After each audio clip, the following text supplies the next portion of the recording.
said, but no, I want the best of your best. You know, because with males, it happens easily. That you still have those recently acquired silks, but then you'll have very experienced silks putting up their hands, say, look, I'm ready to act, you know, please appoint me. That's the other challenge we have as JPs. Silks who are busy can hardly give you even a week to come and act. Then I've made it a point that at least I'll bend down to 2 weeks, right? But if you are in serious at becoming a judge, you must give me more, right? You need to come and understand and know what's happening. Whether you've argued many cases in the Concord or SCA, this is different, you know? So with women, that's what they like doing, you know? And I think the other thing is they are setting them up for failure, because you'll appoint a woman, silk, who's not ready for silk, and that kills her. I know of a number of them who have no practices, but they're silks. It's a problem. How does the bar get around that? Not appoint women as silks? No. Expose them to the work. Yeah. Stop treating them as second-class lawyers. They're not second-class lawyers. I've seen what they can do when they come and act here, you know. So that's another job that we do, that I do as JP, to be always on the lookout for good women that I can come and appoint here, you know. Okay. Now, I'm going to touch on a precarious subject, the susceptibility of the bench to corruption. Now, you were quoted in an online publication as saying that corruption has even reached the judiciary. Yeah. I'm not sure if you were correctly quoted. You correct me if I'm wrong. What exactly is your view on judicial susceptibility to corrupt activities? Yeah. Well, I remember that instance. It was the Eyewitness News reporter who said, I'd said judges are corrupt, right? And fortunately, I'd recorded my speech that day. I said, look, listen to it. Did I say any judge is corrupt here? What I meant was that corruption has come into the judicial space. Not that judges are corrupt. And let me explain this.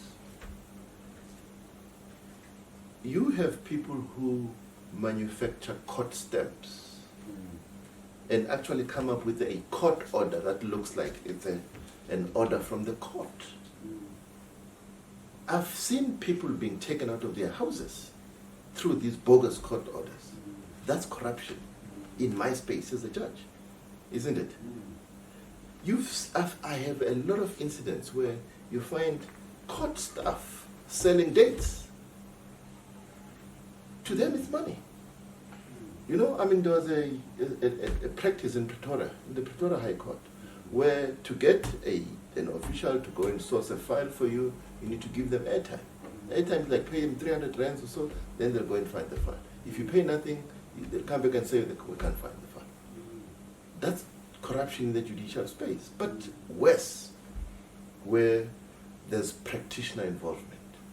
There's a case that I want to follow up now, where this advocate argued for a particular result, and the judge dismissed it. The client was sitting in court, heard that it's been dismissed. The attorney went to the ladies, because it comes as an agent court, went to the ladies who typed the court orders, and got an order typed that suggested that they'd won the case. And the client went and executed on that. That's corrupt, isn't it? It's not by judges. I can cite you instances where court orderlies in court would keep inmates in the cells and not take them up to the courts. And the magistrates would call their names. When they are not there, they strike off the matter. When it's time for the guys to go back to prison, the court orderly says, no, you're not going to prison, you're going home, but I want 2,000. They were collecting money. That's corruption in the judicial space, not by judges. But then there's another case that's being reported upon, apparently, of a judge having written a draft of a judgment and the judgment being settled by an attorney who represented one of the parties appearing before the judge. In this division? No, I don't think it's in this division. would you consider that to be not to be No, that's corruption. corruption in the judicial space? That's corruption in the judicial space. How do you, as a judge, get one of the attorneys appearing before you settle the judgment? Clearly, there's something in it for you, isn't it? Well, as I said, it's an allegation I at know. this stage. If it's proven, that's what it means. Complicity. There is another example of a judgment in the second highest court in the country. There is an allegation there that one of the judges sitting hearing the matter may be implicated in some serious, let's call it alleged corruptive activities. Yeah. And it involves senior counsel as well, against whom I believe there has been some complaint laid. Are you aware of such a case? No, I've read about it. I've read the case. I've read the article. I think that's the one written by Professor Matala. Is that Professor Mutala, Yeah, yes, I think in of the US. yes. Yeah, I've read about it. He makes serious allegations in that article against the judges. Yeah. You know. And it appears he has information that suggests that the city council, that's the Devon City Council matter, or Tekwini City Council matter, had information that would have assisted the court to say, actually, what the respondents are arguing is correct. These are the facts.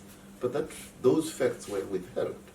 Now, I won't go as far as what Professor Mutala did, in then going over and accusing judges of being complicit in these malfeasance by city officials.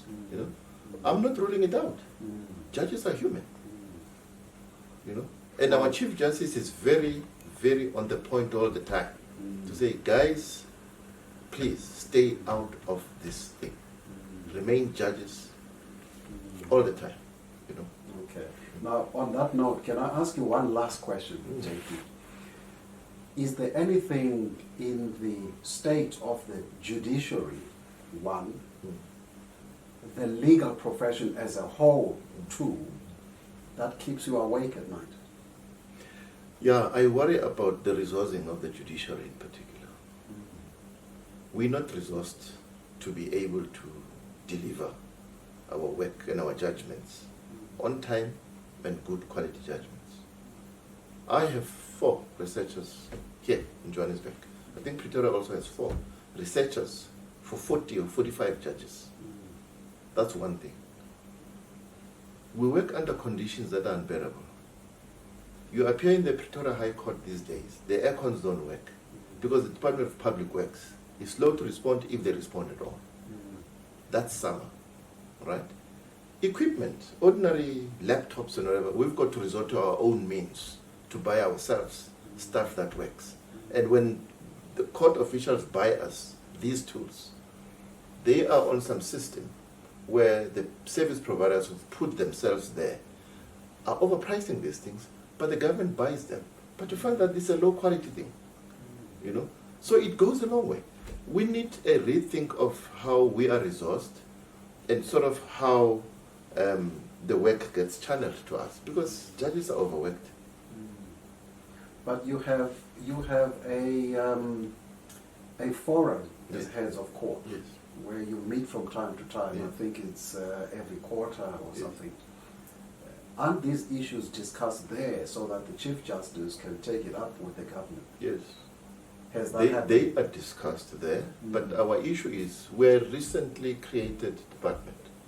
But the sooner we get completely out of the pocket of the executive and do our own thing, we have our budget for our IT infrastructure, for our ordinary infrastructure, not necessarily big projects, but to service lifts, to make sure your chambers are cleaned, you know. We can't learn the Department of Public Works to do that. It's like we don't have brains, we can't think. But that's how I understood the office of the Chief Justice was created. We're not specifically completely, for that. we're not completely independent. We still rely, we must go to justice, justice then can go to public works, and then that's why you have lifts staying for a year or more. What would it take to Dysfunctional. address such an issue? Is it legislation, or need some of us on at the bar bring a test case to a declaratory order of sorts? How does one address I think we, as the judiciary, especially the leadership of the judiciary, we need to assert ourselves very strongly, because I don't think our voice has been heard that well.